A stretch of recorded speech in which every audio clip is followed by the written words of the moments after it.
Today I have come down to Milton Keynes to Elite Access, and I've been joined by Tom Heisman, who is a bit of an expert in spider cherry pickers, and he has very kindly agreed to give us a bit of a guide on how to buy a second-hand cherry picker. So Tom, tell me a bit about Elite Access. Yeah, sure. So Elite Access has been known for about 14 years. Started out originally as a repair business, just fixing cherry pickers from scissors and booms for a lot of rental companies, and then over the years got more specialist in the spider lift sort of side of the market. And then about six or 7 years ago, we set up the sales side, which is just selling small scissors and push around machines, and then that's again then just developed into spider lift, and mainly that is the sole focus of Elite Access is the repairs and sales of spider lifts mainly. And we've mainly done used equipment, and over the last couple of years we've dealt with a lot more new equipment and a few different brands over that time as well. You do buy and sell used spiders? Yeah. And roughly how many of those would you say you get through a year?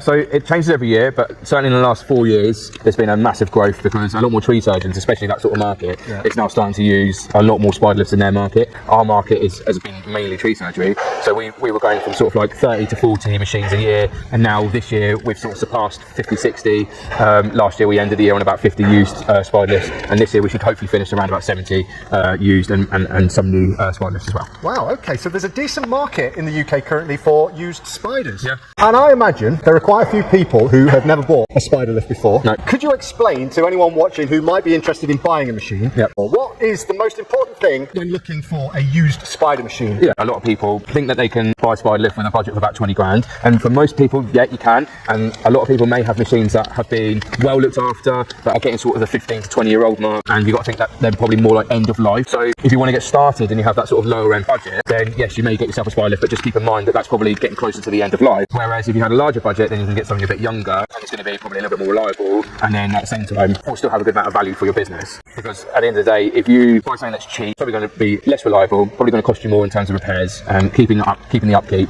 and at the same time, when you've used it for a couple of years, it's probably not going to be worth as much as what you paid for it, because they're tailing off that sort of 15 to 20 year mark, especially with that lower end budget. Yeah. So for me, if you've got a larger budget, it's always going to be a lot more helpful, and if you don't, try and get yourself to that point. Well, I've often said I personally recommend you spend as much as you can afford, because it helps you in the long run. A lot of people don't have big budgets to spend, which is fair enough. For the person who needs to try and preserve his money, can't be spending sort of big £80,000 on a machine, what should they be looking for in the machine when they come to somewhere like here, or even if they go and have a look at a machine that they found on eBay or somewhere like that? What would you recommend somebody looks for in a machine when buying? If it's too cheap, there's probably a good reason for it. There's loads of factors that come into play, and it's not like a car. It doesn't have an MOT every year that you can look back and see all the evidence that it's had this and it's had that. It hasn't got a service logbook that comes with cars either, so you can see that it's been stamped and been checked, and sometimes that can mean nothing as well. But there's no way of really proving the life of the machine. Now, does it look like it's been looked after, or does it look like it's just been used day in, day out and been completely trashed, not been looked after, panels bent?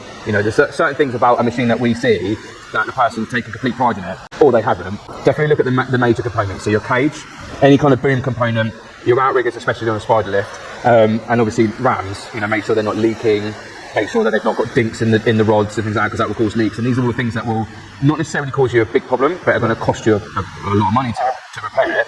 Because come up to its next Lola, people are going to pick up on the fact that it's got leaky rams, it's got dents and booms and stuff like that. And some components, depending on the severity of the damage, they might not pass a Lola, and then that's you with a machine that you've bought, and it's like, oh well, the boom's got a dent in it, and I'm now having to replace that. So it's just making sure that it's got the history, making sure that major components are in good condition, not bent, not damaged, not cracked, and looking at sort of the leaking rams, and that's not like the mechanical side of it.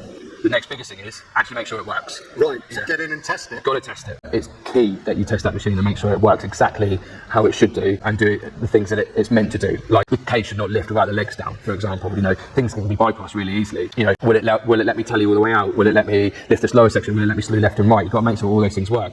Some machines have electronic joysticks, and you need to make sure that each one works correctly. So testing is absolutely key. If I came to you with this cherry picker now, and I said, right, this is for sale, where would you start? How would you inspect it? What would be the first things you do to look at this machine from top to bottom, as if you were going to buy it? Where would you start? So basically, this is me, and this is what I've done for many years as coming from an engineer and sales, and I always start from the bottom up. Fair enough, that's good idea. When you're working on cherry pickers, they do work at height, and if you haven't inspected stuff from the bottom and you jump straight in the cage and go in the air, if something's wrong on the bottom, then you could be causing yourself a few issues. Best thing for me, just start from the bottom and make your way up. So Tracks, obviously on spiders, make sure they're in good condition. Tracks can obviously get splits through them. They've got cords and they've got, you know, steel plate in the bottom of the tracks so that the idler sits in. Make sure that they're in good condition, because the last thing you want is obviously tracks to split and come apart when you're on site. A lot of spiders also have tracks that come in and out. Yes. So just make sure that the channels and the tubes for the tracks are there in good condition. They've been greased up. They don't look like they've been scratched or worn away from, you know, wear. And make sure they actually slide in and out as well freely, because a lot of the machines, especially when they get older, that haven't been looked after, haven't been greased, they get stuck and get jammed. Any sort of components free moving, you know, not jammed. Pins are not sort of making their way out, and you've also got some pins as well. I'll just choose one of these for example. Yes. And they will have like locking nuts on them, or they'll have sort of lollipop pins through them just to hold them into place. Yes. So especially with like different manufacturers that use like the fold out legs, just make sure that the locking pins and the anything to lock the pin in place, the nuts, the bolts, the plate itself, make sure that's all intact and there. Small stuff, things that are going to be inexpensive to repair, they're not, but just make sure that it is there. It just kind of paints a picture that you've looked after, that person's looked after the machine, because the small things have been looked after and it's not just been left and forgotten. And also a low engineer would pick up on things like that. Now if it's been inspected correctly, then things like that should be picked up, and if they haven't, then you can start painting a bit of a picture in your head. Well, maybe it hasn't been looked after, but I'll carry on and I'll see what else I can find. So just look out for the little things. Obviously you've got a drive motor down here which drives the tracks, and you've got hoses that come to it. So again, just another simple thing you can look at. Make sure it's not leaking. They do have gear oil inside there. You can go as far as popping one of the caps off and making sure that the gear oil level is correct. But yeah, they have hoses obviously underneath the tracks. They have hoses for your tracks in and out. So that's definitely the first thing I'd start with. And then on sort of, you're moving up a section now. On this particular machine, obviously you've got most of your main components here. Your hydraulic valves, you've got your drive valves, outriggers, engine, fuel tank. This particular machine's got an auxiliary motor for emergency if you're stuck in the air. You've got your wireless battery, your slew bearing, loads of components in here. So if I was to start at point A, I would make my way around the machine and just start looking at all these components on the base of the machine. And again, would you be looking just for general damage? I'm looking for what I'll be looking. I'm looking for damage. I'm looking for things that are loose. I'm looking for things that are leaking, and I'm looking for things that just don't look right. And the other thing is, a lot of machines have grease nipples on them, and you'll know straight away if they've ever been greased, because you should have little pools of grease on it, especially fresh grease. Yeah. A lot of machines don't get greased. Grease nipples are completely dry. They look like they've been a bit rusty because they've never had a bit of a grease pumped into them for maybe a couple of years, and that would start to ring a few alarm bells, because you're thinking, well, how long have you had a machine, and if you've not greased it, does that mean you've got more wear in the components than what we should do? Now, not saying you don't know everything, but you're not an engineer and you wouldn't know what to do in order to check slew bearing and wear and things like that. You need a DTI gauge. There's a procedure that you need to do, so you're not going to be able to check every single thing, but just the key little things like that just to look out for can start ringing some alarm bells in your head to be like, it doesn't look like it's ever been greased. I don't think I'll buy this machine. This comes back to the small details again. So all of these things are not glaringly obvious, but you're constantly looking for the small details that confirm every time that this machine has been well looked after. Yeah, exactly. Yeah. And I suppose rusty grease nipples suggests they've never been used. It's not been touched, yeah. And that is going to be a big alarm bell. Yeah, definitely. Where do we go from there? Engine oil, fuel filters, so they look blocked and they look like they're full up. And obviously, like the condition of like just the engine itself, does it look like it's absolutely caked in dust, mud? Like, has it ever been maintained? You'll know because you'll have like the oil filters will be, if they're caked in mud, then they've probably not been replaced in a long time. If they're clean, it looks like they've actually been changed. Yeah. And obviously the condition of the oil. Now it's hard to check oil specifically, but obviously if it's black and gloopy, then it probably hasn't been replaced for a while. If it looks fresh and clean, then obviously you know it has been serviced. And obviously things like the radiator, is it completely clogged up with dust and muck and leaves and stuff like that. So just some small things that you need to check in there. Engine mounts as well, which is we've had a run of them recently with older machines. Engine mounts are completely worn out, so the engine's just shaking all over the place. Simple things: stick your hand on top of the engine, rock it back and forwards. Does it feel like it's moving way too much? And if it is, the downside to that is obviously most machines have fans. Yeah. Fans, if the engine's stopping side to side, the fans can hit up against the fan grill, wear away at the fan, obliterate the fan in some situations. Even had one recently where the fan's obliterated, gone into the belt, popped the belt off, and caused them all sorts of damage around that engine base. So engine mounts, just make sure there's no like excess movement. In the engine you have connections like start motor, electrical connections, plugs, things like that. Just make sure that they all look intact, they're not overly corroded, not looking loose. General condition. But yeah, from the engine, so you've got engine runs a hydraulic pump. That pump is what runs the rest of the machine. Just look at the pump. There's nothing really you can check physically on the pump. You've got hoses. Just make sure the hoses are okay. They're not worn through. Some machines route hoses over the chassis or under the chassis. They could rub up against the chassis and just make sure that the hose is not being rubbed through into the braiding. Important thing with hoses is your rubber coating on the outside and the braiding. You need to make sure that they are intact. The thing is with the rubber, a lot of hoses have metal braiding. So if the rubber comes off, then the metal braiding can then be exposed to the elements, start to rust, start to corrode, eat away at the hose, and then eventually the hose bursts. I suppose in that respect we could check all the hoses anywhere where we can check a hose. Yeah, exactly. Check that we can't see that metal braiding. Yeah, just make sure that things are not being rubbed through. Yeah. Right, so we have now checked the tracks, we've checked the grease nipples, we've checked the engine. Yeah. Where are we going from there? Main components, obviously, just make sure that they're all okay. Obviously, you've got your hoses, engine, grease nipples, and then structure itself. Make sure nothing's bent, damaged, cracked. You've got your chassis component there. I mean, these lifts is all sort of nice and clean, and you can sort of see everything here. But if machines are completely mucky, it's hard to see if there's any damage or any sort of like cracks or damage in the machine. So just be really focused on that there isn't any hidden damage on that chassis. And then sort of from there, once you sort of looked over the chassis base and the engine and that sort of components, then you've got your Outriggers. All you're really checking in there is just checking, make sure the pad is okay, it's in good condition, it's not completely worn out or cracked or broken, making sure that the ram is not leaking, making sure that the physical leg itself structurally is sound, it's not broken or bent. And you can look straight down on a leg, you can bring a leg sort of partially down, get it in your eye line and just look down the edge of the leg and make sure it's not got any bends in it. Another telltale sign of a machine's been over is that the legs will tend to bend out slightly. And the other thing is, which you could do, this one's going to be a bit heavy, but the leg pins, the king pins themselves might have wear in it, and you can always push up on the leg like that. Now, that's the ram moving, but if the king pin moves itself, so that chassis base. Oh, here? Yeah, so that's moving itself, and you can sort of yeah. tell if you've got excessive wear in that pin, excessive wear in the lower booms. Yeah, there's just some areas that you can just check, make sure it hasn't got excess wear, because most of these pins will have like bushes in them, yeah.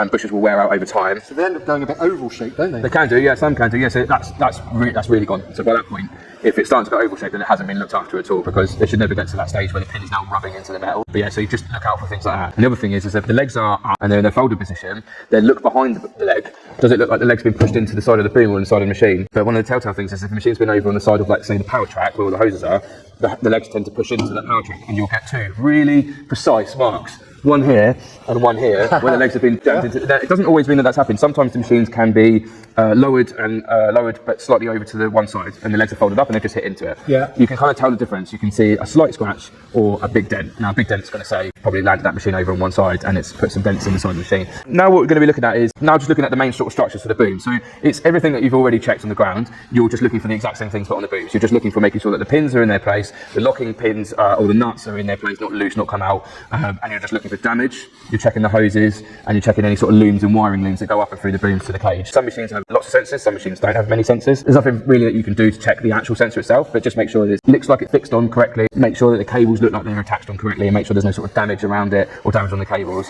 The key thing here really is just looking at damage on the booms. I mean, what you want to make sure is that nothing's been dropped on, hit, dented. You know, these booms are slightly hexagonal in the way that they're designed, and you just want to make sure that they've not had any sort of like major bricks, anything dropped down, dented, any sort of small king, they've been lifted up on top of something and the top boom's had some damage. Definitely get up on top and just make sure the top of the boom is in good condition as well, because it's normally above head height, so you just sort of look on the sides and you don't really think to look on top. Yeah. This is something else that you need to consider when you're buying an older machine for that lower budget. The machine's got chainsaw, right? Bear in mind that they may need inspection or they may need replacing at a certain point in that time before you maybe even go look at the machine. Clock what the manufacturer is. Most of the manufacturers here in the UK either have dealers or actual manufacturer in the UK. Give them a call. I pretty much speak to most of them. Most will tell you over the phone a little bit about that machine if they've seen it and whether it's had the ropes done or chains done and whether it needs doing or they're due to be done. Moving down from the booms, and then you've got your cage. Most cages on spiders are aluminium. They're very weak in terms of steel, so they can get damaged a lot easily. Just make sure that the cage is in good condition. It's not got any major bends. The structure of the actual cage is in good condition. The uprights are solid. They're not got any kinks or damage.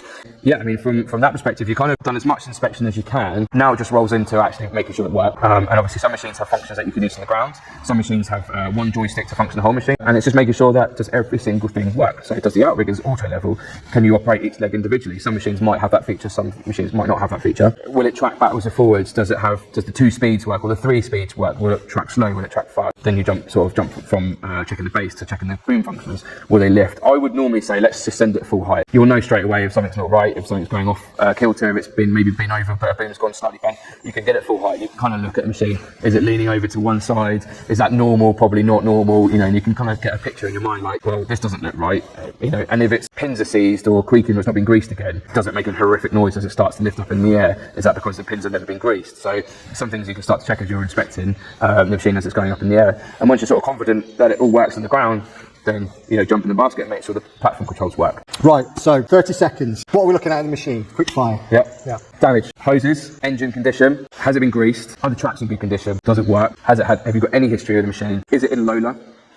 I can't think of anything else. That's all bad. You've had hoses, yeah, dents, I suppose. Yeah. And does it look all right? Does it go up straight? Yeah, exactly. Yeah. Just most people that are buying a Cherrypicker, they do sometimes go in blind. I wouldn't recommend buying something from eBay or like from a private sale if you are going in blind. I would recommend going to somebody who does this. It's their business. There's, like I said, so many people in the UK that will sell spider lift. And the best people to buy them from are normally the people that actually do this for a living, that look after and repair them. If you're going in blind, at least they can sort of say, oh, well, it's had this, it's had that. They could be giving you the best advice on what maybe you need to buy or what not to buy, and then they can actually go through the machine with you thoroughly, show you all the components, show you the immersion lowering, show you how it works, so that that sort of eliminates that, well, I've just bought this machine from this guy, he didn't really show me how to use it, and I've got it back to my yard and I don't really know what to do with it. Does that work or does that not work? I'm not sure. And then you sort of left yourself in a bit of a pickle because maybe it doesn't work and you don't know any better. So top tip is probably buy from a dealer. I'd say yeah, 90% of the time definitely buy from a dealer that's well reviewed and come by in a recommendation. If you are buying from a private sale, that's fine. But look for things like, has it been looked after? Have you got any history in the machine? And just make sure the company that's done the Lolas, they normally stick their stickers on the machine. Yeah. You can always give them a call. I'm just looking at the machine, I see that your sticker's on the side of it. Can you give me any information? Because at least then you've got a little bit of backup on that product that it has been looked after. So yeah. All right, I think hopefully we've covered everything, Tom.